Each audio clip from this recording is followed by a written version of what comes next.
नमस्कार दोस्तों, मैं हूं आपका दोस्त राजा मिश्रा और आपने देखना शुरू कर दिया है अपना फेवरेट चैनल जिसका नाम है जर्नलिस्ट राजा। तो फटाफट से चलिए आपको आज की धमाकेदार हेडलाइंस बता देता हूं, लेकिन उससे पहले एक रिक्वेस्ट करना चाहता हूं कि आप चैनल को सब्सक्राइब ज़रूर से कर दीजिए, क्योंकि यहां आपको अपने काम की खबरें मिलती रहती हैं डेली। टेस्ला के मालिक एलन मस्क की प्रधानमंत्री मोदी से मुलाकात होने वाली है आगामी 22 अप्रैल को। दिन रहेगा सोमवार का। वहीं एलन मस्क भारत में अरबों डॉलर का निवेश भी कर सकते हैं। मतलब कि सूत्रों की माने तो 2 से 3 अरब डॉलर का निवेश कर सकते हैं भारत में, लेकिन वह भारत के किस स्टेट में करने वाले हैं ये अभी तक खुलासा नहीं हुआ है।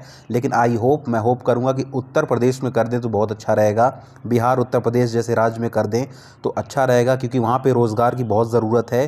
क्योंकि यूपी बिहार में जो है मैन पावर बहुत ज़्यादा है और युवा भी बहुत ज़्यादा आबादी है युवाओं की। तो मैं चाहता हूं कि उत्तर प्रदेश या बिहार में निवेश करें, लेकिन ऐसा मुझे लग रहा नहीं होने वाला है। वो या तो महाराष्ट्र या फिर तमिलनाडु जैसे बड़े शहरों में ही निवेश करेंगे।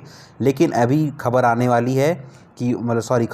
है कि 22 अप्रैल को प्रधानमंत्री मोदी से टेस्ला के मालिक एलन मस्क इस बारे में बात करने वाले हैं।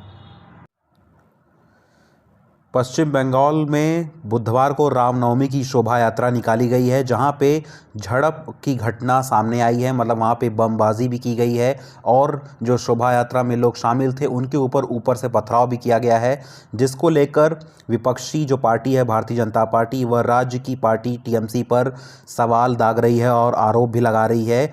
शुवेंदु अधिकारी जो कि भारतीय जनता पार्टी के अध्यक्ष और नेता भी हैं, उन्होंने टीएमसी पर आरोप लगाए हैं कि यह घटना टीएमसी के वजह से हुई है और उसमें पुलिस ने भी बखूबी साथ दिया है राज्य सरकार का।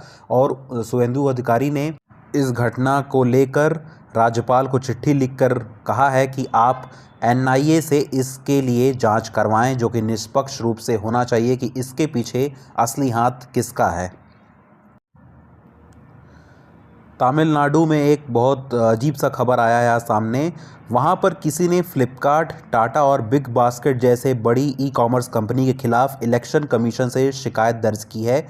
यह शिकायत उन्होंने इस वजह से की है क्योंकि मतदान वाले दिन यानी 19 अप्रैल को भी जो ई कॉमर्स प्लेटफॉर्म है वह अपने कर्मचारियों से काम करवाएंगी। ऐसा उन्होंने वादा किया है कि 19 अप्रैल को भी वह अपने जो सर्विस स्टाफ हैं जो कि डिलीवरी बॉय हैं उनसे भी काम करवाने वाली हैं।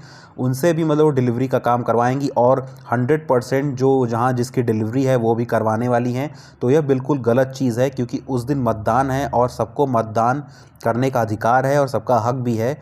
तो उस दिन सबकी छुट्टी रहती है, मतलब सार्वजनिक अवकाश रहता है। सभी संस्थानों में सभी ऑफिस कार्यालय उस दिन बंद रहते हैं, चाहे जितना भी बड़ा वह मल्टीनेशनल कंपनी ही क्यों ना हो।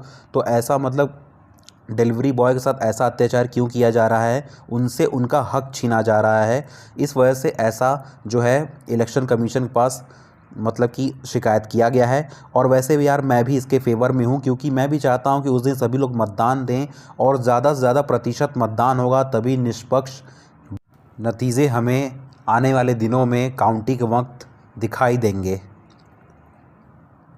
उत्तर प्रदेश में बहुजन समाज पार्टी ने आज तीसरे चरण के चुनाव के लिए अपनी स्टार प्रचारकों की सूची जारी की है।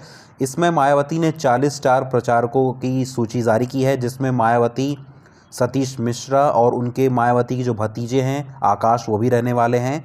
मायावती ने कई बड़े शहरों का नाम इस लिस्ट में जारी किया है। 40 लोग शामिल हैं, तो जाहिर सी बात है कि बहुत से चेहरे हैं। और आपको बता दूं कि जो बसपा है वह अकेले चुनाव लड़ने वाली है इस साल। वह किसी भी गठबंधन में नहीं है, वह निष्पक्ष चुनाव लड़ रही है। और मायावती ने भी और उनके जो भतीजे हैं आकाश, उन्होंने भी पूरी ताकत फूंक दी है इस चुनाव को जीतने के लिए। देखते हैं कि क्या होता है, लेकिन मुझे लग रहा है कि इंडिया गठबंधन से तो कम ही वोट मिलने वाले हैं मायावती को। और आपको बता दूं कि तीसरे चरण का जो चुनाव है वह 7 मई को होने वाला है। उसके लिए 7 मई को ही वोट डाले जाएंगे।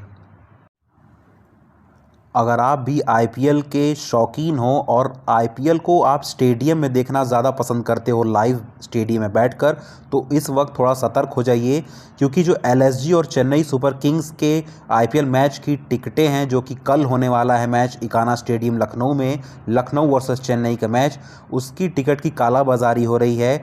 1200 से 1500 के टिकट को 3500 से 4000 में बेचा जा रहा है, यानी कि ब्लैक टिकटिंग हो रही है इसके साथ।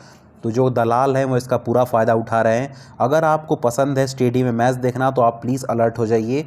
मैं ये नहीं बोल रहा हूँ कि आप मत देखो, लेकिन अगर आप देखोगे, अगर आप अभी टिकट लोगे तो पक्का आपको 4000 से नीचे तो वो टिकट नहीं मिलने वाला है। और वह टिकट ऐसे ही यूजुअली या जनरली आप लोगे तो 1200 से 1500 में मिलता है। लेकिन जो मैच धमाकेदार होने वाला है, हाई वोल्टेज मैच है, सभी लोग सोच रहे हैं कि मैं जाके स्टेडियम में बैठूं, फ्रंट सीट लूं, बैक सीट लूं, जैसा भी उनका मन हो। तो उस हिसाब से दलाल जो हैं इसका फ़ीस, जो इसका टिकट की प्राइस है, वो अपने अकॉर्डिंग डिसाइड कर रहे हैं। दिल्ली में मेयर का इलेक्शन बहुत ही नज़दीक आ गया है। 26 अप्रैल को मतदान होगा दिल्ली मेयर इलेक्शन के लिए। वहीं आम आदमी पार्टी के नेता प्रमोद राय ने मेयर पद के लिए महेश खिच्ची को आम आदमी पार्टी का उम्मीदवार बनाया है। महेश खिच्ची करोल बाग से प्रत्याशी रह चुके हैं, वार्ड नंबर 84 से। मध्य प्रदेश के बीजेपी प्रदेश अध्यक्ष वीडी शर्मा ने आज इंडिया गठबंधन, कांग्रेस और समाजवादी पार्टी को खूब मतलब कि भला बुरा बोला है। उन्होंने कहा कि जो इंडिया गठबंधन है वह फॉरवर्ड ब्लॉक को सपोर्ट कर रहा है। वह फॉरवर्ड ब्लॉक जो कि नक्सलवाद में आता है, आतंकवाद समर्थक है फॉरवर्ड ब्लॉक, उसको अब इंडिया गठबंधन, कांग्रेस, ये सब सपोर्ट कर रही हैं। तो आप कांग्रेस की मेंटालिटी को सोच सकते हो, ऐसा उन्होंने कहा है। ऐसा मैं नहीं बोल रहा हूँ, ऐसा उन्होंने कहा था। उन्होंने कहा कि जो प्रधानमंत्री मोदी हैं वो तीसरी बार फिर से आएंगे और हमारा जो भारतीय जनता पार्टी का विज़न है वो राममय है। हमारे मन में राम है और उनके मन में सिर्फ नक्सलवाद है। ऐसा कुछ वीडी शर्मा ने आज कहा है। यूनाइटेड नेशन ने एक रिपोर्ट जारी किया है। यूनाइटेड नेशन यानी कि हिंदी में संयुक्त राष्ट्र। भारत की आबादी 144 करोड़ होने वाली है फ्यूचर में, आने वाले दिनों में। वहीं 24 से कम उम्र के 67% लोग हैं भारत में, ऐसा कहना है यूएन की रिपोर्ट में। वहीं यूएन ने माना है कि सरकारी स्वास्थ्य सेवाओं में भारत में सुधार हुआ है। वहीं मातृ मृत्यु दर भी घटी है भारत में। यानी कि यूनाइटेड नेशन ने भारत की तारीफ़ की है, भारत के मेडिकल की तारीफ़ की है कि भारत जो है वह एक तरह से अब धीरे धीरे इन सब चीज़ों से उबर रहा है। भारत में अब जो लाइफ स्पैन है वो बढ़ गई है सबकी, महिला पुरुष सबकी। और 1 से 24 वर्ष के जो युवा हैं, जो लड़के हैं, जो हम लोग आते हैं, तो हम लोग के एज में जो इतने बच्चे हैं उनकी 67% यानी 70% के आसपास है। आप समझ सकते हो कितना वर्क फोर्स और मैन पावर है हमारे देश के पास। वहीं बात करें बुज़ुर्गों की, जिनकी उम्र 65 के ऊपर है, उनकी आबादी सिर्फ 7% ही है हमारे देश में। पंजाब के होशियारपुर से सांसद रह चुके भारतीय जनता पार्टी के नेता विजय सांपला अब भारतीय जनता पार्टी यानी बीजेपी को छोड़ सकते हैं, ऐसी खबरें आ रही हैं। होशियारपुर से टिकट न मिलने पर वह हाईकमान से नाराज़ हैं। अब खबर सामने आ रही है कि सांपला या तो अकाली दल या फिर कांग्रेस पार्टी को ज्वाइन कर सकते हैं। उत्तर प्रदेश, कन्नौज के पूर्व जिला पंचायत अध्यक्ष ने आज भारतीय जनता पार्टी का दामन थामा है। उन्होंने उत्तर प्रदेश के deputy chief minister Brajesh Pathak के नेतृत्व में आज भारतीय जनता पार्टी का हाथ थामा है। वहीं उन्होंने कहा है कि सनातन पर टिप्पणी इंडी गठबंधन वालों की सोची समझी रणनीति है। यानी उन्होंने पार्टी का दामन थामते ही इंडिया गठबंधन के खिलाफ सबसे पहले जहर उगला।